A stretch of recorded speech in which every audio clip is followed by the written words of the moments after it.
বাঁকুড়ার রাজনৈতিক মহলে তীব্র চাঞ্চল্য।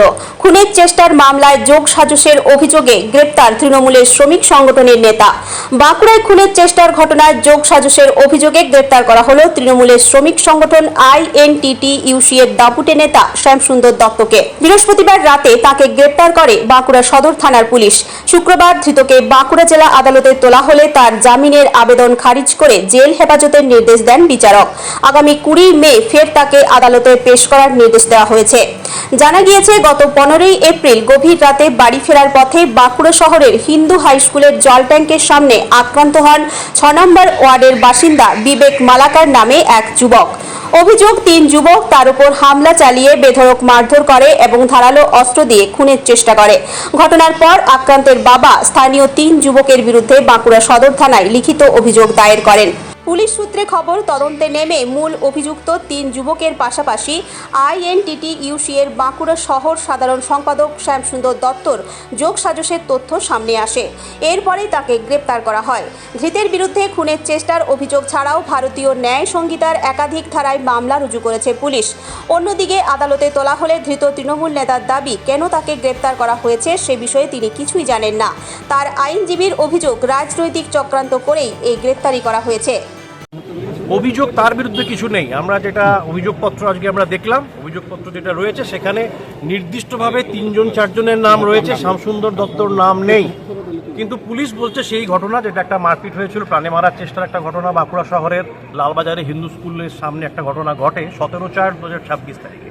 সেই ঘটনার সঙ্গে পুলিশ নাকি তদন্ত করাকালীন এর বিরুদ্ধে কিছু অভিযোগ পায়।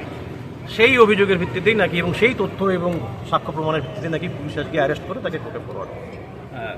আজকে কি হলো বেল হিয়ারিং? আজকে আমরা জামিনের দরখাস্ত করেছিলাম, সিডি না থাকার কারণে এবং কেস রেকর্ড এই নিচু কোর্টে না থাকার কারণে, CGM সাহেবের কোর্টে না থাকার কারণে বেল হিয়ারিং আমরা সম্পূর্ণ করতে পারিনি।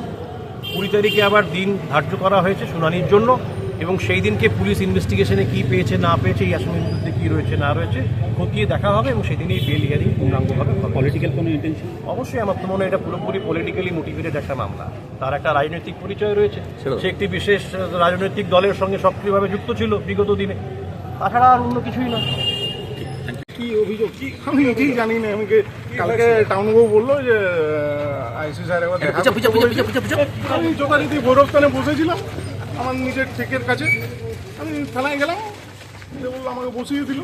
আমি নিজেই জানি না কি কেস, কি জন্য নিয়ে এসেছে, এর ভিতরে কোনো পলিটিক্যাল কিছু রয়েছে। আমি তো কিছু বুঝতেই পারছি না যে আমি পলিটিক্যাল কি বলবো। আগে তো আমার বলছি, আমি তো কিছুই বুঝতে পারছি না, কিছুই জানি না। আমি আমাকে জাস্ট ডেকে নিয়ে গেল, আমিও নিজেই গেলাম থানা, তারপরে বসিয়ে দিল আমাকে। এটা কি কোনো রাজনৈতিক প্রতিহিংসা? আমি কি করে জানবো সেটা আমাকে তো এবারে এখান থেকে বেরিয়ে পর আমার উকিলের সঙ্গে লয়ারের সঙ্গে কথা বললে বুঝতে পারবো। চক্রান্ত করা হয়েছে, আমি কিছুই জানি না।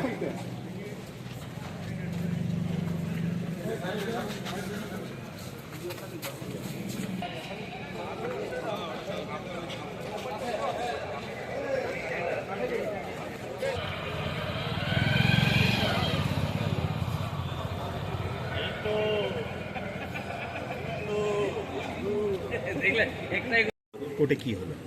ওনাকে আর কি অ্যারেস্ট করে আনা হয়েছে, কিন্তু যেহেতু অরিজিনাল রেকর্ডটা নেই, ওটা অন্যান্য আসামি যারা আছে তারা আপার কোর্টে গেছে, ওই জন্য অরিজিনাল রেকর্ড নেই, সুতরাং এফআইআর পেরুজ করা যায়নি।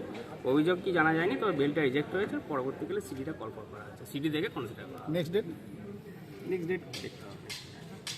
মূলত অভিযোগ কি রয়েছে বা পুলিশ কেন অ্যারেস্ট করলো? না, যেহেতু সাপ্লিমেন্টারি রেকর্ড, তো ওখানে কিচ্ছু থাকে না। সাপ্লিমেন্টারি রেকর্ডের কোনো কপি অফ দ্য এফআইআর নেই, ওটা আপার কোর্টে চলে গেছে, ওটা দেখার সুযোগ আমাদের হয়নি। পরবর্তী দিনে কি? পরবর্তীকালে দেখবো, রেকর্ড দেখে তখন বলবো।